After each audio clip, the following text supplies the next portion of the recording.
Pernahkah Anda duduk sendiri di teras rumah, sambil menatap langit sore, lalu bertanya dalam hati, siapa yang akan menolong aku nanti, kalau aku benar-benar tidak bisa berjalan?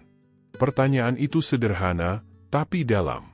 Banyak lansia usia 65 tahun ke atas yang mulai menyadari, bahwa di masa tua, ternyata anak bukan selalu penolong utama. Ironisnya, kesadaran itu sering datang terlambat, saat tubuh sudah mulai lemah, langkah tak lagi kuat, dan pandangan mulai kabur oleh usia. Di kota Yogyakarta, seorang nenek bernama Bu Ratna, usia 72 tahun, pernah bercerita sambil menahan air mata. Dulu ia selalu berkata dengan bangga bahwa anak-anaknya sukses, satu jadi dosen, satu lagi tinggal di luar negeri. Tapi saat ia jatuh sakit dan harus rawat jalan setiap minggu, ia menyadari hal pahit. Anak-anaknya terlalu sibuk dengan urusan mereka sendiri. Yang datang menolong justru tetangga sebelah rumah, seorang ibu muda yang setiap pagi menanyakan kabarnya dan membantu membawakan makanan. Dari situ, Bu Ratna berkata dengan lirih, ternyata, bukan anak yang menolongku, tapi orang-orang yang tidak kusangka. Cerita Bu Ratna hanyalah satu dari ribuan kisah serupa yang terjadi di seluruh Indonesia. Menurut data Badan Pusat Statistik, BPS, 2024, lebih dari 38% lansia di atas 65 tahun hidup sendiri tanpa pendamping keluarga inti. Dan dari jumlah itu, hanya 27% yang mendapat kunjungan rutin dari anak-anaknya. Angka ini menunjukkan sesuatu yang penting. Di masa tua, kita tidak bisa hanya bergantung pada anak. Karena waktu, jarak, dan kesibukan telah mengubah banyak hal dalam hubungan orang tua dan anak zaman sekarang. Namun, jangan buru-buru sedih. Video ini bukan untuk membuat Anda putus asa. Justru sebaliknya, ini adalah pengingat penuh harapan. Karena ternyata, di usia senja, ada 5 sosok penting yang bisa menjadi penolong sejati Anda, baik secara fisik, mental, maupun spiritual. Dan yang mengejutkan, sebagian dari mereka mungkin sudah ada di sekitar Anda saat ini, hanya saja Anda belum menyadarinya. Sebelum kita lanjut, izinkan saya mengingatkan, video ini bukan hanya tentang hubungan keluarga, tapi juga tentang makna kehidupan dan kebijaksanaan lansia. Kita akan membahas tentang ciri-ciri orang yang tulus menolong, ciri fisik wanita dan pria lansia yang masih aktif dan bersemangat membantu sesamanya, bahkan menyentuh topik yang sering dianggap tabu seperti fisik wanita bernafsu tinggi di usia lanjut, bukan untuk menilai, tapi untuk memahami bagaimana dorongan hidup dan kasih sayang bisa tetap kuat walau usia menua. Maka, tetaplah bersama kami hingga akhir video ini. Karena mungkin, jawaban atas pertanyaan, siapa yang menolongmu di masa tua, tidak seperti yang kamu kira. Mari kita mulai dengan penolong pertama, seseorang yang sering kamu abaikan, padahal dia selalu ada di sekitarmu. Penolong pertama, sahabat seperjuangan di usia senja. Di usia muda, kita sering menganggap teman hanyalah bagian kecil dari hidup. Tapi di usia senja, sahabat seperjuangan bisa menjadi penolong pertama yang paling setia. Mereka bukan keluarga darah, tapi mereka punya ikatan batin yang justru sering lebih kuat dari hubungan sedarah. Sahabat sejati hadir bukan karena harta, jabatan, atau nama besar, melainkan karena rasa tulus yang tumbuh dari pengalaman bersama. Ambil contoh kisah Pak Sumarno, 68 tahun, dari Surabaya. Dulu, ia bekerja sebagai sopir bus antar kota. Setelah pensiun, hidupnya terasa hampa. Anak-anaknya sibuk bekerja di luar kota, istrinya telah tiada. Ia sempat jatuh ke dalam kesepian yang dalam, hingga suatu hari, ia bertemu kembali dengan rekan lamanya di terminal lama, Pak Darto, yang kini juga sudah pensiun. Sejak saat itu, mereka rutin bertemu setiap pagi di warung kopi dekat rumah untuk berbagi cerita, bercanda, bahkan saling mengingatkan soal kesehatan. Kalau aku pusing, Darto yang antar ke klinik. Kalau dia lemas, aku yang belikan vitamin, kata Pak Sumarno sambil tertawa kecil. Kami ini sama-sama tua, tapi kami saling jaga. Itu yang bikin aku tetap hidup sampai hari ini. Kisah sederhana itu sejalan dengan temuan dari Universitas Gadjah Mada, 2023, yang menyebutkan bahwa lansia dengan sahabat aktif memiliki tingkat kebahagiaan 47% lebih tinggi dibandingkan lansia yang hidup sendiri tanpa interaksi sosial. Lebih mengejutkan lagi, studi tersebut juga menunjukkan bahwa hubungan persahabatan dapat menurunkan risiko depresi dan demensia hingga 33%. Artinya, sahabat bukan sekadar teman ngobrol, mereka adalah penjaga kesehatan mental dan emosional Anda di usia lanjut. Hubungan seperti ini seringkali terlihat dari ciri-ciri keakraban yang sederhana, tawa ringan saat bertemu, saling mengingatkan untuk minum obat, atau sekadar menepuk bahu saat salah satu sedang murung. Bagi para wanita lansia, sahabat juga menjadi tempat berbagi hal-hal yang mungkin tak bisa diceritakan kepada anak atau cucu, termasuk soal perubahan fisik wanita, perasaan kesepian, bahkan ciri fisik wanita bernafsu yang masih muncul di usia lanjut dan sering dianggap tabu. Padahal, menurut penelitian medis, gairah dan kasih sayang bukan hal yang memalukan di usia tua, justru itu tanda bahwa tubuh dan pikiran masih aktif secara alami. Sahabat seperti ini bisa membuat Anda merasa muda kembali. Mereka tahu bagaimana menyemangati tanpa menghakimi. Mereka melihat Anda bukan sebagai orang tua renta, tapi sebagai teman seperjalanan hidup yang layak dihormati dan dicintai. Mereka paham ciri-ciri fisik kelelahan di wajahmu, nada lemah dalam suaramu, dan cepat tanggap untuk menolong tanpa harus diminta. Jadi, jika Anda masih punya satu atau dua sahabat yang masih mau duduk berbincang lama di sore hari, anggaplah mereka sebagai penolong pertama dalam hidup Anda. Hargai mereka, hubungi mereka, dan penolong kedua, tenaga medis dan dokter yang tulus merawat lansia. Tidak semua pahlawan memakai jubah. Sebagian dari mereka memakai jas putih, stetoskop di leher, dan senyum lembut yang menenangkan hati. Ya, di masa tua, tenaga medis dan dokter seringkali menjadi penolong kedua yang paling berperan besar dalam menjaga hidup para lansia.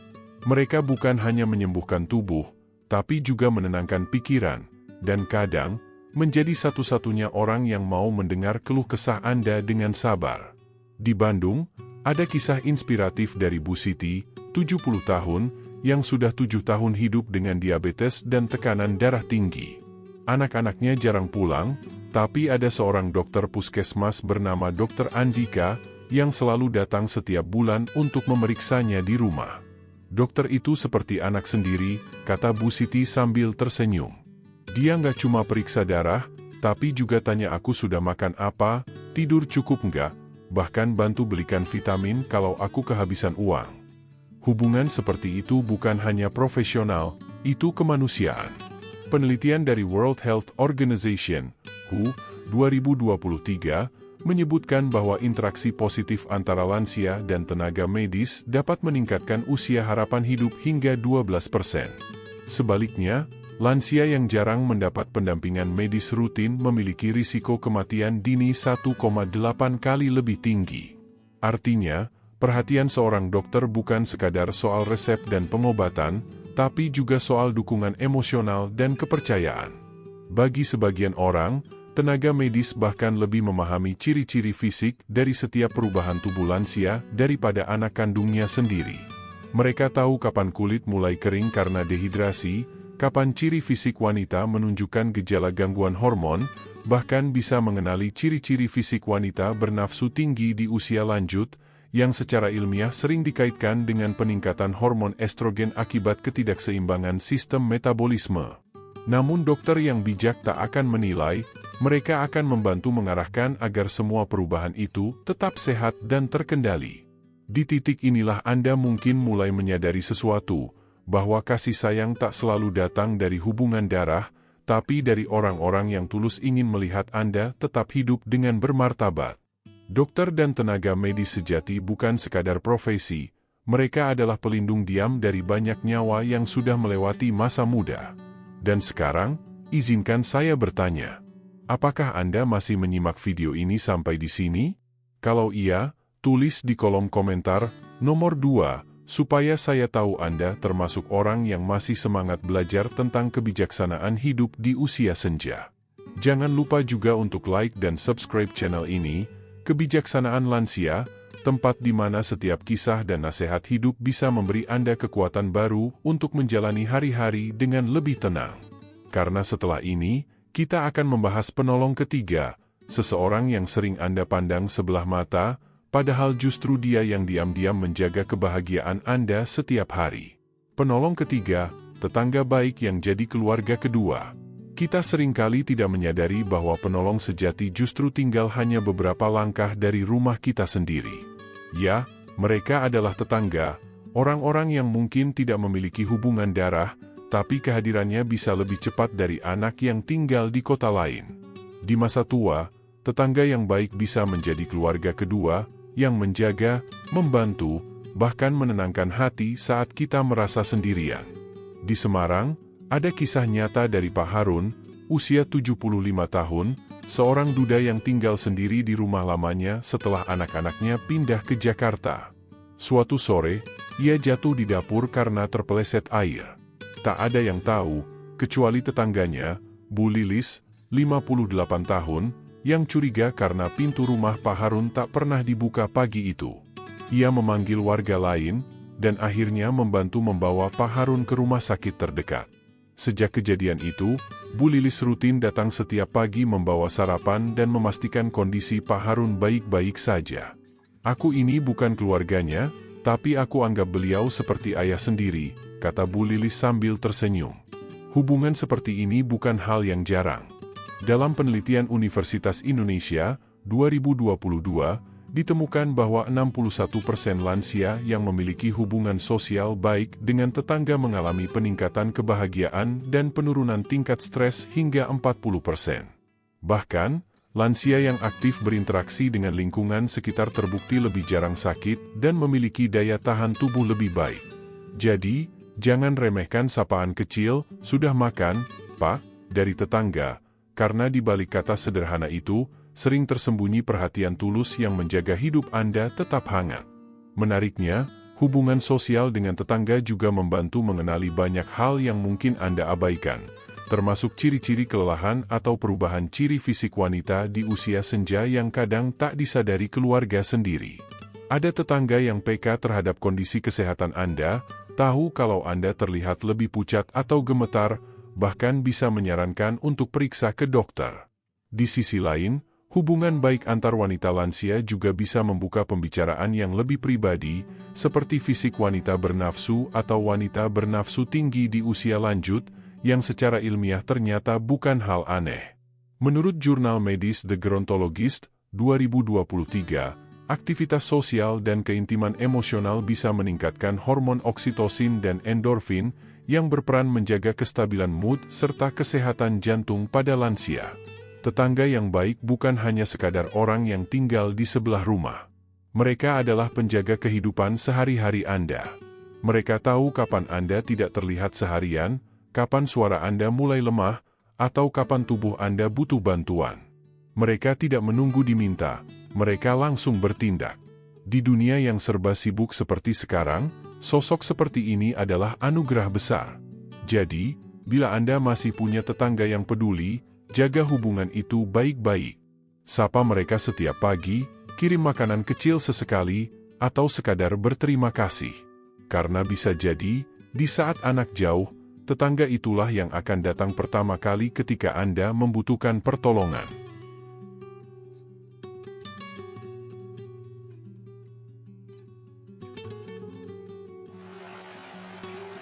Penolong keempat, petugas sosial dan relawan yang tak dikenal tapi peduli. Kadang, orang yang paling peduli pada kita justru adalah orang yang bahkan tidak kita kenal sebelumnya. Mereka datang tanpa pamrih, tanpa ikatan darah, tanpa mencari imbalan, hanya karena hati mereka tergerak untuk menolong. Mereka adalah petugas sosial dan relawan. Di balik kesederhanaan seragam mereka, tersimpan ketulusan yang luar biasa. Dan di masa tua, merekalah penolong keempat yang sering menjadi jembatan antara kesepian dan harapan baru bagi para lansia. Mari kita lihat kisah nyata dari Ibu Murni, 69 tahun, yang tinggal di Kediri. Setelah suaminya meninggal, ia hidup sendiri tanpa anak. Suatu hari, rumahnya kebanjiran dan banyak barang rusak. Ia pasrah, duduk di kursi bambu, tak tahu harus mulai dari mana. Hingga datang sekelompok relawan muda dari komunitas sosial setempat yang membantu membersihkan rumahnya, memperbaiki atap, bahkan membawakan makanan hangat. Aku tidak kenal mereka, kata Bu Murni dengan mata berkaca-kaca, tapi mereka datang, menyapa dengan sopan, dan membuatku merasa masih berharga. Sejak saat itu, setiap minggu para relawan itu rutin berkunjung untuk sekadar berbincang, membacakan buku, atau menemani Ibu Murni berjalan pagi. Cerita seperti ini sebenarnya banyak terjadi di berbagai kota di Indonesia. Data dari Kementerian Sosial 2024 menunjukkan jumlah komunitas relawan lansia aktif meningkat 58% dalam 5 tahun terakhir. Mereka tidak hanya membantu dari sisi fisik, tapi juga emosional. Mereka mengajarkan olahraga ringan, membantu urusan administrasi, bahkan memberikan pendampingan spiritual. Dalam istilah psikologi sosial, dukungan semacam ini disebut compassion-based care, yaitu bentuk kasih sayang sosial yang terbukti bisa meningkatkan kualitas hidup lansia hingga 45%. Para relawan ini seringkali bisa mengenali ciri-ciri kelelahan fisik hanya dari cara lansia berjalan atau berbicara. Mereka memahami ciri-ciri fisik wanita atau pria yang mulai kehilangan semangat hidup, dan mereka tahu bagaimana menumbuhkannya kembali dengan pendekatan lembut. Beberapa petugas medis lapangan bahkan dilatih untuk mengenali tanda-tanda stres yang tersembunyi di balik ciri-ciri fisik sederhana, seperti mata sayu, punggung bungkuk, atau genggaman tangan yang lemah. Menariknya, penelitian Harvard Aging Study 2022 menemukan bahwa kontak sosial yang positif, meski singkat, dapat menurunkan hormon kortisol, hormon stres, hingga 35% pada lansia. Dan di sisi lain, bagi para wanita lansia, berbincang dengan relawan muda seringkali membangkitkan kembali semangat hidup yang lama padam. Sebagian bahkan menyebutnya rasa hidup kembali. Secara ilmiah, ini juga berkaitan dengan fisik wanita bernafsu tinggi di usia lanjut, bukan dalam arti negatif, tapi sebagai tanda bahwa hormon vital tubuh masih aktif dan bahwa keinginan untuk dicintai, didengar, dan dihargai tidak pernah mati. Sekarang saya ingin tahu, apakah Anda masih menyimak sampai di sini? Kalau iya, tulis di kolom komentar nomor 4, agar saya tahu Anda adalah bagian dari keluarga besar kebijaksanaan lansia yang selalu haus akan inspirasi hidup.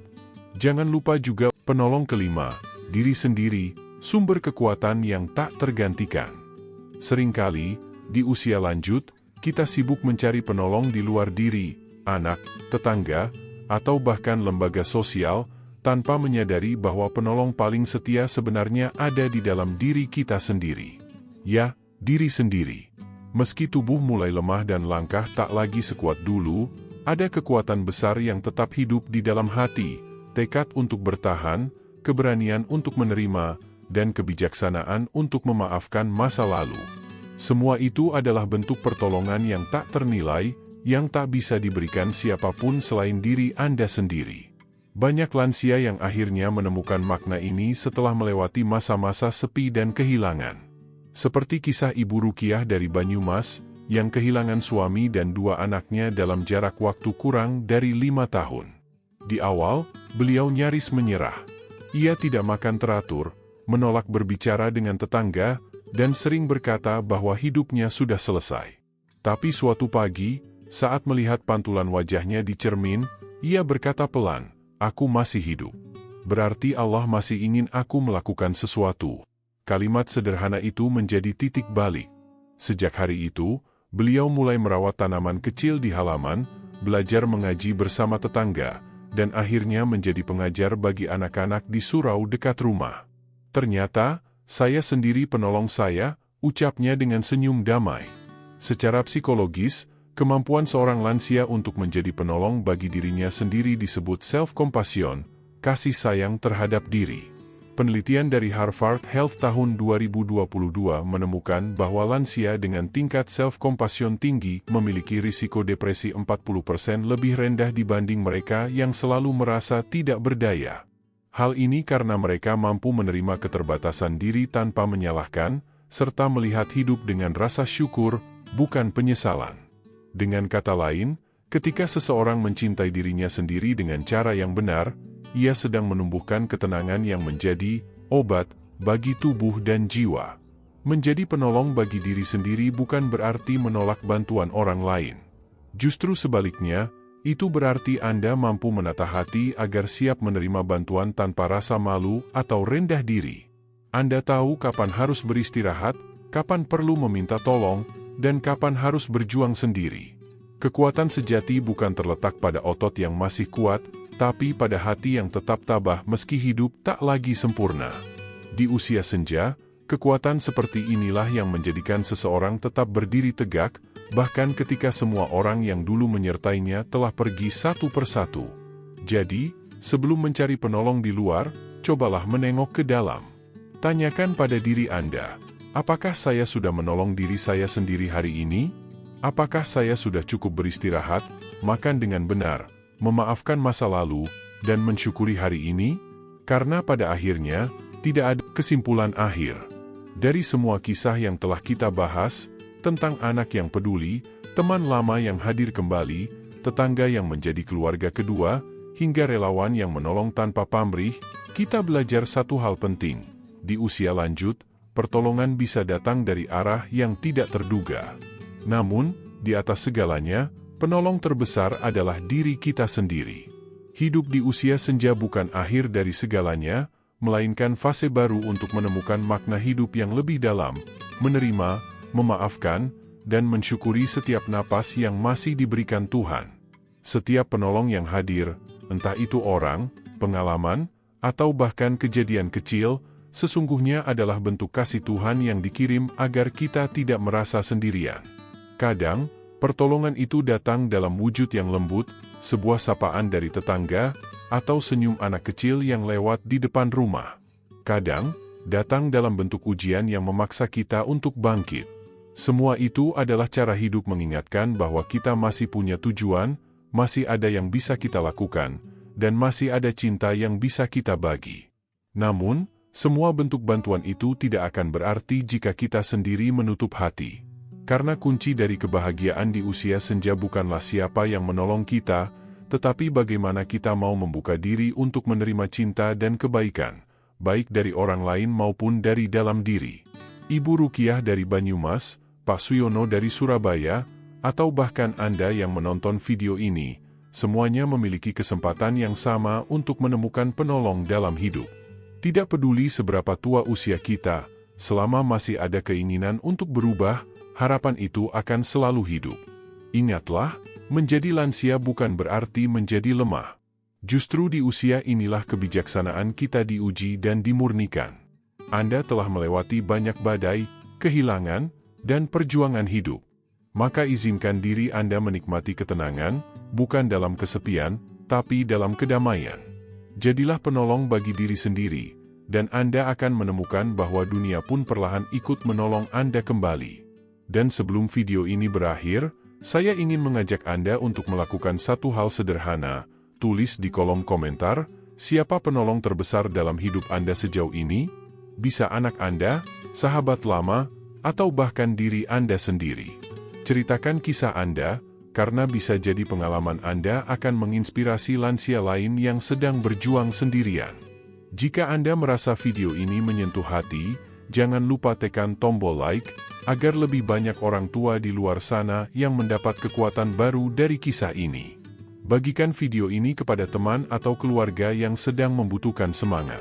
Dan tentu saja, subscribe ke channel Kebijaksanaan Lansia untuk terus mendapatkan kisah nyata, data ilmiah, dan inspirasi hidup yang menghangatkan hati setiap minggunya. Sebab di usia senja, kebahagiaan bukanlah tentang siapa yang masih bersama kita, tetapi tentang bagaimana kita memilih untuk tetap berdiri, dengan hati yang penuh kasih dan jiwa yang damai. Anda tidak sendirian. Dunia masih punya banyak penolong, dan salah satunya adalah diri Anda sendiri.